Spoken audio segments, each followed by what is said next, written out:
20 KG একটা খাসি যদি 22,000 টাকা বিক্রি না করতে পারি তাহলে আমরা কি করব বলেন।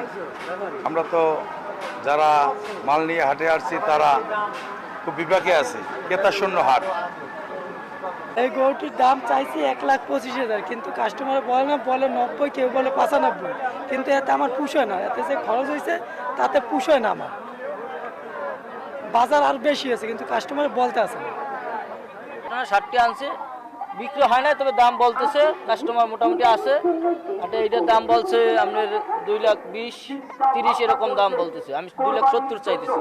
দাম এরকম বেশিও চাই না, এর তুলনামূলক যেমন 8 মণ গোস আছে, 8 মণ অনুযায়ী দেখা গেছে কি মন যদি 32,000 টাকা হয় তাইলে দাম আছে যে 8 মণের দাম 3,24,000, 2,40,000-45,000 দাম আছে, কিন্তু দাম বলতেছে 2,30,000 এরকম। ধরেন পালছি হাতে তো খাওয়ান করার দাম হাতে পড়ছে, তার দাম 2.5 লাখ, আর দাম তো কয় ধরেন 2 লাখ।